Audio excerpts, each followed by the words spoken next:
जिस दिन यह व्यक्ति कहने लगे उस दिन से वह कोई गलत कार्य करेगा ही नहीं। क्यों? क्योंकि उसको पता है करने वाला भगवान है।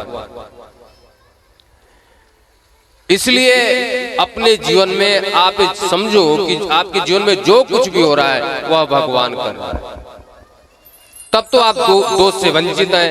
यदि आपने मान लिया कि मैं कर रहा हूं तो आप कर रहे हो तो भोगो।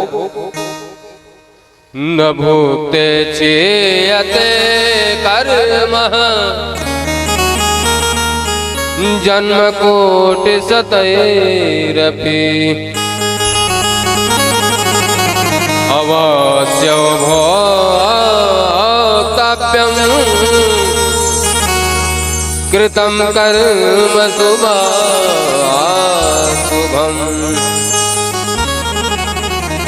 जो जैसा कर्म करता है भोगना पड़ता है।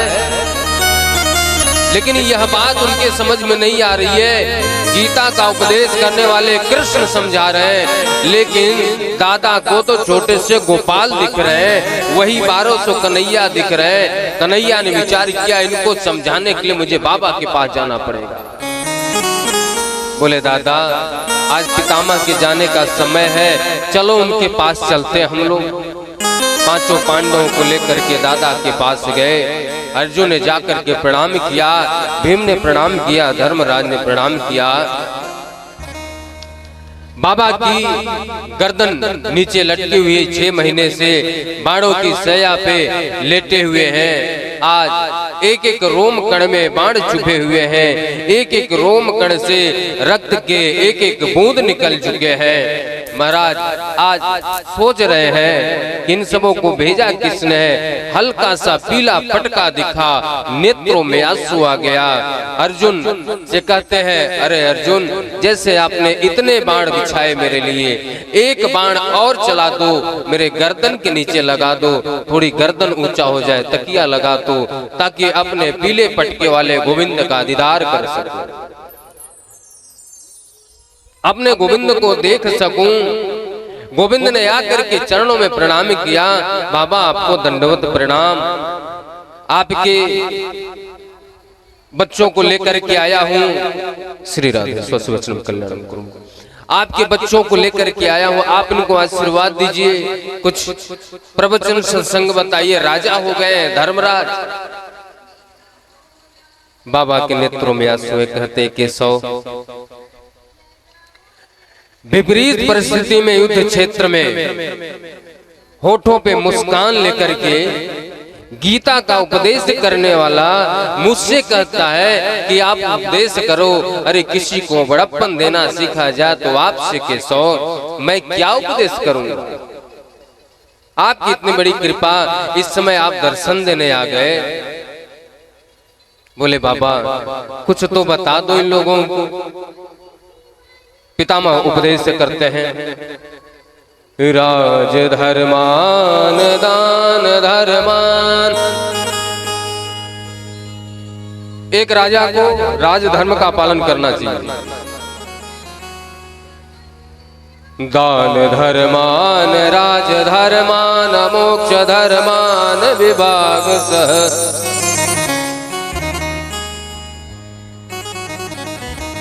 स्त्री धर्मान भगवत धर्मान समास व्यास योगतः।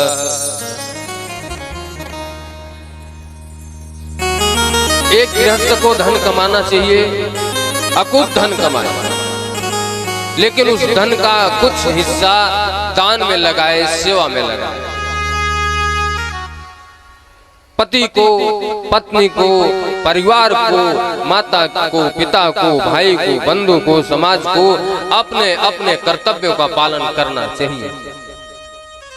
एक राजा को राजधर्म का पालन करना चाहिए, उसके राज्य में कोई दुखी नहीं होना चाहिए।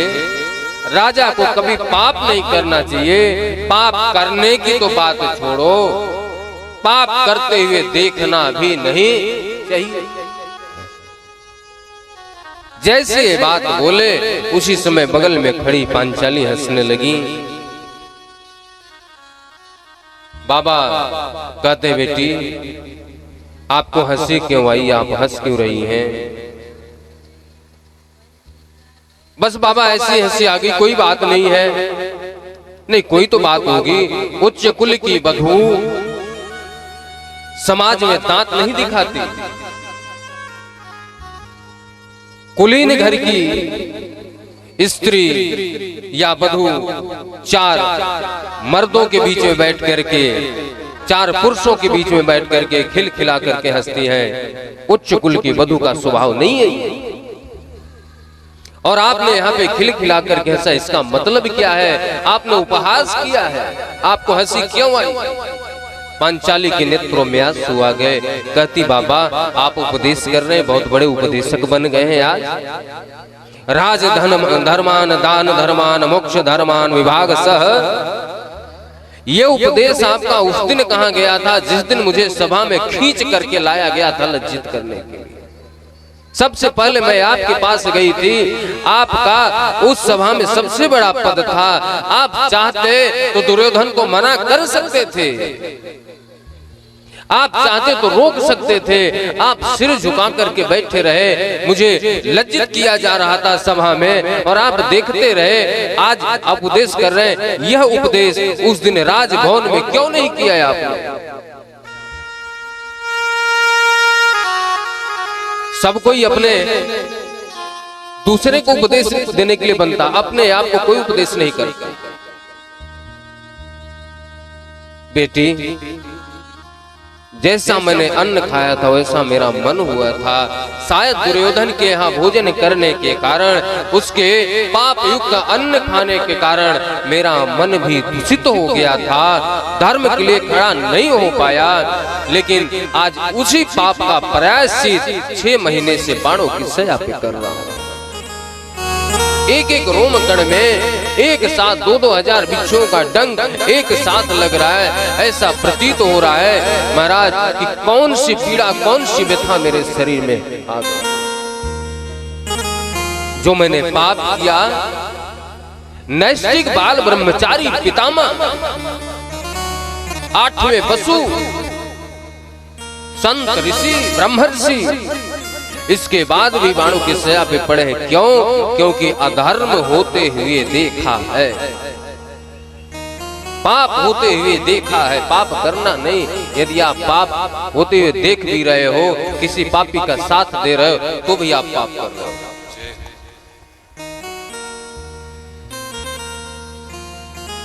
आज 6 महीने से उसी सजा को तो भोग रहा हूं। पांचाली डर गई, कहती बाबा मुझे क्षमा कर देना, मैं तो बस ऐसे ही बोल दिया। नहीं बेटी, आपने सही कहा है। आज पितामह केशव से कहते, केशव आपकी बहुत बड़ी कृपा हुई। अरे मरते समय कोई आपका नाम नहीं ले पाता है, आप साक्षात दर्शन देने चले आए। एक संत का दर्शन नहीं होता है। धर्मराज पांडव सहित आ गए और जैसे ही आप आए तो सारे यहाँ पे संत आकर के विराजमान हो गए आपका दर्शन करने के लिए। आप कितने बड़े दयालु हैं। सच्चे कृपालु, सच्चे दयालु तो आप ही हो। अरे महाराज, आपसे बड़ा दयालु कौन हो सकता है? आपसे बड़ा कृपा करने वाला कौन हो सकता है? मुझे पता है युद्ध क्षेत्र में भीष्म पितामह ने बाणों का बौछार किया, अर्जुन के कवच कुंडल टूट गए। अर्जुन ने कहा कि महाराज केशव आप रक्षा करो, बाबा से मैं जीत नहीं सकता, आप मेरी रक्षा करो। कन्हैया ने कहा कैसे करूं, प्रतिज्ञा में बंधा हुआ हूं। बाबा ने बाणों पे बाणों का बौछार प्रारंभ किया, ऐसा लगा प्रलय आ जाएगा। कन्हैया को कूदना पड़ा रथ से, रथ का टूटा हुआ पहिया लेकर के कूद पड़े बाबा की तरफ। बाबा के हाथ से धनुष बाण नीचे गिर गया।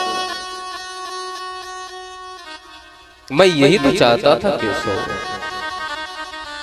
बाबा ने प्रतिज्ञा किया, कन्हैया ने प्रतिज्ञा किया था मैं अस्त्र नहीं उठाऊंगा, तो बाबा ने भी प्रतिज्ञा किया कि मैं आपसे युद्ध क्षेत्र में अस्त्र उठवा करके ही रहूंगा।